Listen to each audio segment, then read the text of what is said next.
Salut à tous l'équipe, j'espère que vous allez bien. Ici Asvox pour une nouvelle vidéo. Je vais simplement vous apprendre comment sélectionner le boîtier selon votre configuration, parce que c'est une série que je compte lancer dans les mois à venir. C'est pas non plus un truc que je vais faire tous les jours, mais simplement je vais lancer une série de vidéos sur comment sélectionner tel composant, parce qu'il faut savoir une chose, c'est que de 1, le marché de l'hardware évolue tellement que même demain il peut y avoir une nouvelle sur un composant. Donc en gros je vais vous apporter plus de points, plus d'arguments sur les choses que personne ne dise, et je vais simplement en profiter grâce aux vidéos que je vais sortir. Donc en tout cas, si vous êtes chaud, n'hésitez pas à vous abonner, ça me ferait super plaisir. En plus, je crois qu'il y a plus de 90% des gens qui ne sont pas abonnés alors qu'ils regardent mes vidéos, va comprendre. N'hésitez pas à vous abonner, puisque limite je peux même avoir 100 000 abonnés grâce à vous. Donc aujourd'hui on est là pour parler d'un composant qui, ok, n'est pas le plus important, mais il y a quand même des points à porter, c'est simplement le boîtier. Comment le sélectionner par rapport aux composants qu'on a, à sa taille, à sa ventilation, bref. C'est parti pour commencer cette vidéo sur les boîtiers PC.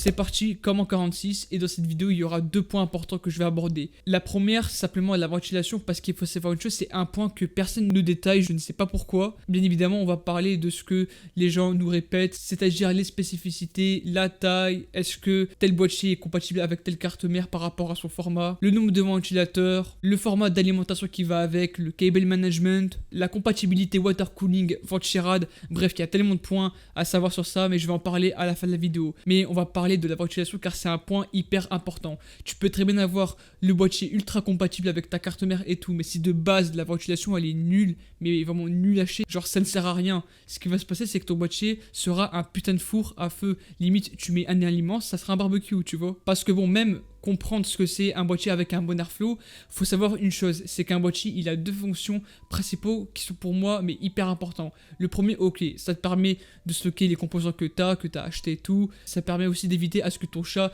il saute sur les composants alors que tu l'as pas protégé, c'est hyper con, tu vois. Mais aussi il a une seconde fonction, c'est simplement de refroidir les composants qu'il y a à l'intérieur, parce que oui, lorsque vous êtes en jeu, même en idle, les composants travaillent, donc forcément ils accumulent de la chaleur dans le boîtier. Le schéma classique d'un boîtier c'est quoi? On met en façade au minimum un ou deux ventilateurs ainsi qu'un seul à l'arrière. Les deux ventilateurs que nous avons mis en façade du boîtier nous permettront simplement de ramener l'air frais que les ventilateurs vont accumuler, parce que ok, les ventilateurs ont une pression, ont un volume d'air, mais si on les met en façade c'est pas pour rien, c'est juste pour que l'air vienne à ces derniers. Les composants principaux comme le processeur ou la carte graphique vont beaucoup travailler, donc forcément vont accumuler de la chaleur, donc ils vont chauffer. Et le ventilateur qu'on a mis à l'arrière nous permettra simplement d'extraire l'air chaud produit par les composants. Et ça malheureusement, il y a quelques boîtiers qui ne respectent pas cette norme, c'est-à-dire deux ventilateurs en façade, un ventilateur à l'arrière au minimum. Mais là où le problème persiste, c'est par rapport aux boîtiers où ils mettent plus en avant le RGB qu'autre chose. Vous voyez les boîtiers qui sont vendus entre 40 et 60 euros, où il y a beaucoup de RGB, 3 ventilateurs en façade, ainsi que 2 au-dessus. Ça malheureusement, ce sont les mauvais boîtiers. Simplement parce que la première chose à regarder dans un boîtier, c'est comment est composé l'avant du boîtier. Et malheureusement, sur les genres de boîtiers comme le Aerocool Cylon ou les Spirit of Gamer qu'on retrouve, le problème, c'est que ce sont des plaques de vitre trempée. Pour information, une plaque de vitre trempée en façade où il y a des ventilateurs ne laisse pas passer l'air. Ça veut dire que tu peux mettre 1, 2, 3, 4 ventilateurs. Si de base il n'y a pas d'entrée d'air, ça ne sert à rien.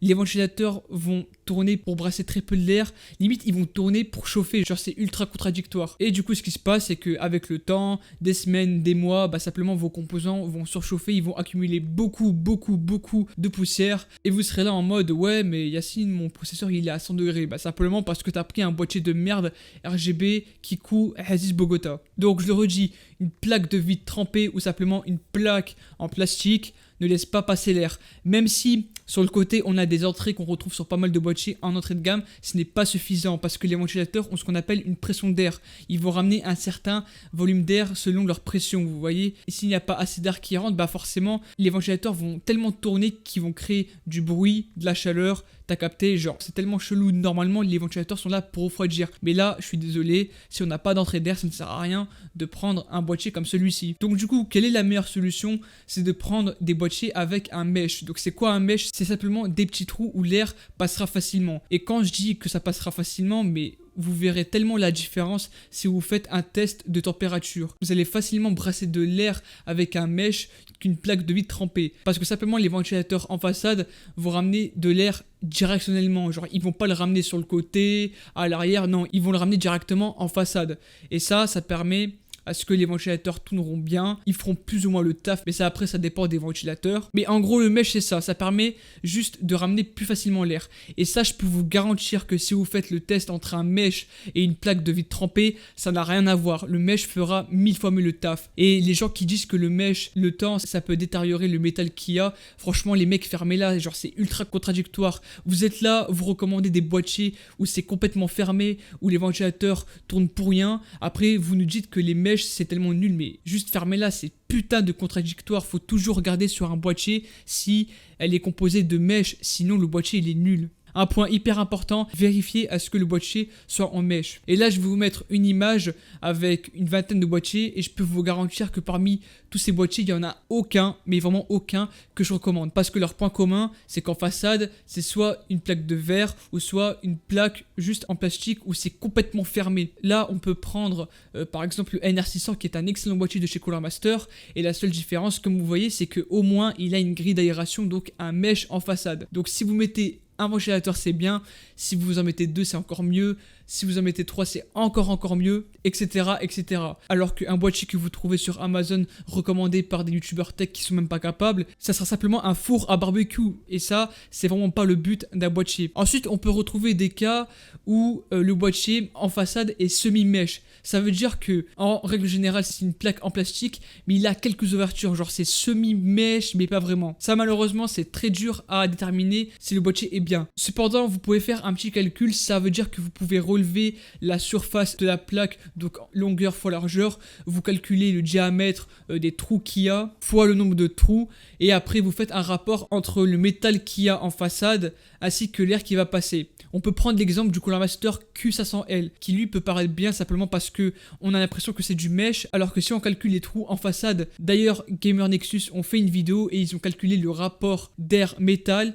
et sur ce boîtier il y a 85% de métal soit 15% d'air qui peut rentrer. Sauf que 15% d'air qui peuvent rentrer dans un boîtier, c'est clairement pas suffisant. Si on veut un bon boîtier, il faut que le rapport soit au-dessus. Il faut qu'au minimum, que le rapport soit au-dessus des 50%. Mais là, sur ce Q500L de chez Cooler Master, 15% d'entrée, alors qu'on a l'impression qu'il a un mesh, faut pas tomber dans le panneau. Et c'est pareil aussi pour le Corsair 275R, il me semble. Là aussi, il paraît qu'il est semi-ouvert et tout, mais si on fait le calcul, bah, ce n'est vraiment pas suffisant. Donc, est-ce que le boîtier il est bien ? Oui, mais c'est pas non plus ce que je peux recommander si vous cherchez de la bonne performance. Et tant pis s'il n'y a pas de RGB. Le but d'un boîtier et en règle générale, lorsqu'on fait un PC, c'est de privilégier toujours les performances. L'esthétisme d'un PC, donc le RGB et tout, ça peut s'améliorer, ça peut s'ajouter sur un boîtier mesh. Vous pourrez toujours mettre des ventilateurs RGB, vous pouvez toujours mettre des bandes LED que vous allez trouver sur Amazon ou même sur AliExpress pour une dizaine d'euros. L'esthétisme d'un PC, je le redis, c'est pas un point primordial. Au début, ok, il sera moche, mais au moins il sera performant. C'est hyper important parce que malheureusement, on a tendance à dire que plus un boîtier est beau, plus il est performant et tout, alors que non, justement. Regardez s'il a un mesh et après là, on peut parler de performance. Et justement, vous allez me dire, oui Yacine, c'est bien beau, maintenant il faut prendre des boîtiers mesh, mais juste comment on fait pour voir si le boîtier il est bon? Moi, je peux vous donner 2 conseils. La première chose, c'est que je sais pas, vous allez sur Topacha, vous allez dans la rubrique boîtier et vous regardez si parmi tous les boîtiers, il y en a un qui est mesh. Donc ça veut dire qu'au moins, il a une grille d'aération en façade. Et c'est pas grave s'il n'est pas fourni avec tous les ventilateurs. Ça veut dire que même s'il y en a un seul en façade ou un à l'arrière, c'est pas grave vu que ça peut s'améliorer. Alors qu'un boîtier comme le Aerocool Ceylon, où lui, il n'a aucune entrée d'air, vous pouvez mettre 4 ventilateurs, 6 ventilateurs, 10 ventilateurs, mais vu que de base c'est fermé, bah le boîtier va plus chauffer qu'autre chose. Mais sinon, la deuxième étape à faire, et ça c'est pour moi le mieux si vous cherchez le meilleur boîtier avec de bonnes performances, c'est de regarder des benchmarks sur YouTube. Et quand je vous parle de benchmarks, c'est de bonnes revues de bons boîtiers comme par exemple Gamer Nexus qui le font parfaitement parce que c'est leur domaine. Ils font beaucoup de tests sur des boîtiers. Ils prennent tellement leur temps pour tester les composants, les boîtiers, pour peaufiner simplement le design du benchmark. Bref, ils font tellement de reviews et c'est simplement grâce à leur chaîne que vous allez trouver pas mal de reviews de boîtiers PC. D'ailleurs, je vais vous mettre une vidéo en description, mais honnêtement, les benchmarks qu'ils font, ça n'a rien à voir avec ce qu'on trouve en France. C'est même pas la peine de regarder des vidéos boîtiers sur French Hardware. Même moi, on fait des vidéos de merde en hardware et je peux tellement en citer plus comme Yada, Guillaume FR, bref. On est tous nuls en benchmark et on est tous nuls en review. C'est pour ça que pour les boîtiers, il faut aller chez les Américains, regardez du Gamer Nexus. Ils font tellement de reviews excellents et là, on peut voir la différence entre un boîtier qui est mesh et non. Et les gens qui vont dire que ouais, le mesh, vu que c'est fait en métal, ça va le détériorer et tout, c'est complètement faux, c'est complètement du bullshit. Tu vas pas me dire qu'un boîtier comme le Aerocool Cylon qui lui n'a aucune entrée d'air est mieux que du mesh. C'est complètement contradictoire. En sachant que j'ai vu des gens dire que entre un Cylon ou un mesh, il y a que 2-3 degrés de différence, alors que pas du tout. Vous regardez les benchmarks de Gamer Nexus ou même d'autres youtubeurs tech anglophones ou américaines, il peut y avoir des différences entre 10 ou 20 degrés. Et encore, vaut mieux mettre 10 € de plus dans un bon boîtier qui va bien refroidir, qui va vous rapporter des températures de malade, soit plus de 15 voire 20 degrés. Donc vous avez compris, la ventilation c'est hyper important. Que tu aies un petit budget, un gros budget, c'est hyper important. Et si jamais vous êtes à la recherche d'un bon boîtier bien ventilé, je vais vous mettre en description une liste de boîtiers que je recommande selon le budget. Ça commence de 40 € et ça peut même aller jusqu'à 200 €. Il y en aura pour tous les budgets. Pas de soucis. Je vais même mettre ma vidéo sur les meilleurs boîtiers de l'année 2019 et d'ailleurs je vais en refaire une pour cette année. Mais dans tous les cas, il y aura un tas de boîtiers que je vais mettre dans la description. Maintenant, on peut passer à la seconde étape où là, beaucoup de personnes en parlent. C'est simplement les spécificités d'un boîtier. Ça veut dire que par exemple, il faut prendre quel boîtier selon le format de la carte mère. Est-ce que ma carte graphique va rentrer? Bref, il y a tellement de points à savoir. Et la première chose à regarder dans un boîtier, c'est simplement le format de la carte mère. Il y aura des boîtiers où ça sera compatible ATX, Micro ATX, Mini ATX, comme d'autres qui vont être compatibles Extra ATX ou encore XL ATX. Si vous prenez le format classique, donc ATX, il sera compatible avec des boîtiers compatibles maximum ATX, Extra ATX. Mais par contre, une carte mère ATX ne sera pas compatible avec un boîtier qui acceptera des cartes mères au format micro ATX. Cependant, si vous prenez une carte mère au format mini ATX ou encore micro ATX, ils seront compatibles avec quasiment tous les boîtiers. Ça veut dire que tu peux mettre une carte mère micro ATX dans un petit boîtier, dans un boîtier plus ou moins normal où là c'est du maximum ATX, ça rentrera parfaitement et vous pouvez même mettre du micro ATX dans des grands boîtiers qui eux-mêmes peuvent accepter du extra ATX ou du XL ATX. Donc premier point important, le format de la carte mère selon votre configuration. Ensuite vérifiez à ce qu'il soit compatible avec votre bureau. Ce que je veux dire c'est que regardez si il n'est pas grand, s'il est petit. Et comme j'ai dit précédemment, il y a différents formats, donc le mini, le moyen et le grand tour, qui eux n'ont vraiment pas les mêmes spécificités. Le mini par exemple pourra accepter des cartes mères au format micro ATX ou mini ITX, mais par contre aura l'avantage d'être vraiment petit et très léger au niveau du poids. Si vous souhaitez le transporter lorsque vous faites, je sais pas moi, des voyages ou que même vous vivez chez vos parents divorcés et que vous devez prendre le PC une fois par semaine, le fait qu'il sera petit et léger représentera un bon gros point positif si vous faites de gros déplacements. Et c'est pareil si vous prenez un grand boîtier. Si vous avez un grand bureau ou que même vous devez accueillir une très grosse configuration ou même par exemple vous allez mettre un water cooling custom, ça sera plus peut-être intéressant de prendre un grand boîtier qui sera bien visible mais par contre il sera beaucoup plus grand et beaucoup plus lourd. Moi par exemple j'ai le Be Quiet Dark Bay 700 et pour un boîtier qui est moyenne tour il est vraiment très lourd. Il pèse plus de 20 kg, c'est un délire ce bordel. À vous de faire votre choix mais pour moi le meilleur format c'est le moyen tour parce qu'il est ni trop grand ni petit,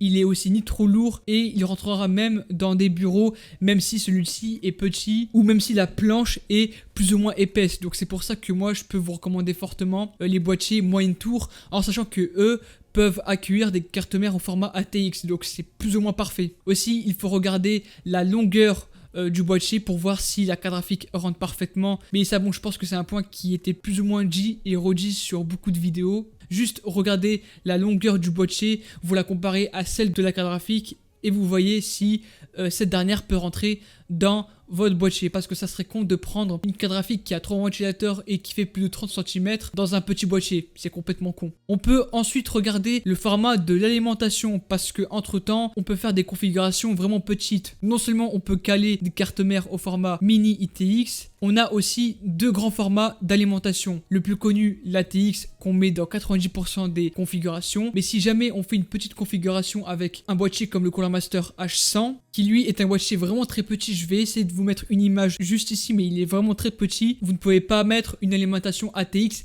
dans ce genre de boîtier. C'est pour ça qu'il existe un autre format qui se nomme le SFX, où là ça a plus ou moins les mêmes fonctions qu'une alimentation normale, sauf qu'elle sera un petit peu plus petite et rentrera dans des boîtiers de ce style. Bien évidemment, l'inconvénient c'est que ça coûte un peu plus cher qu'une alimentation ATX, mais aura cependant de gros avantages comme le fait d'avoir une alimentation SFX modulaire. Ça veut dire qu'on peut détacher les câbles useless dans notre configuration. Et cependant, même dans une configuration normale, lorsque vous prenez une alimentation, regardez si cette dernière est plus ou moins modulaire. Encore du semi-modulaire si par exemple vous prenez un boîtier qui est très petit, ou encore vous pouvez regarder si par exemple le boîtier est constitué d'un cache à lime. Ça permettra de ne pas voir les câbles et surtout de les cacher même si vous avez une alimentation non modulaire, parce que bon, je vous avoue qu'un boîtier sans cache à lime ça fait vraiment très moche. Aussi à vérifier, lorsque vous prenez un boîtier, regardez si au minimum le système du cable management est plus ou moins correct. Mais bon, en ce moment avec les nouveaux boîtiers qui sortent, les constructeurs font en sorte que le cable management soit un point important. Donc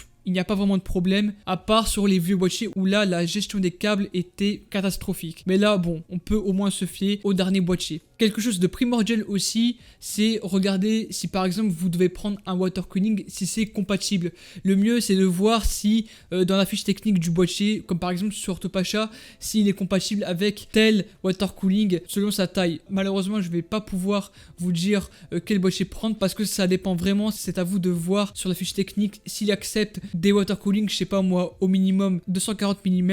Certains accepteront du 360 ou même du 420, tout dépend des boîtiers, c'est à vous de voir. Et aussi pareil pour le ventirad, si vous prenez un très gros ventirad comme le Noctua NHD15 qui est vraiment excellent, faut voir si le boîtier n'est pas si petit que ça. Et enfin un dernier point que là aussi vous pouvez privilégier, c'est le matériau utilisé, parce qu'il faut savoir une chose, c'est que un boîtier fait en acier ou en aluminium conservera moins la chaleur qu'un boîtier fait complètement en plastique. Après bien évidemment tous les boîtiers ne sont pas faits qu'en alu ou en acier, il y aura des petites parties où ça sera complètement en plastique. Après c'est pas pour autant que vous devez exclure le plastique. J'ai même entendu des gens dire que les boîtiers en plastique se détériorent plus qu'un boîtier en acier, ce qui n'est pas non plus faux, mais d'un côté c'est un petit peu vrai vu que l'acier ou l'aluminium conserveront moins la chaleur, même si à noter ça aura un impact sur le poids de votre machine. Ah oui aussi, par rapport à la carte graphique, vérifiez aussi si le modèle n'est pas un blower ou un refroidissement classique. Par exemple le blower, donc une carte graphique à turbine, sera idéal à mettre dans un boîtier type mini tour. Vu que de base il n'y a pas assez d'entrée d'air, pourquoi pas privilégier le blower en sachant que lui ramène l'air frais dans la turbine et extraire l'air chaud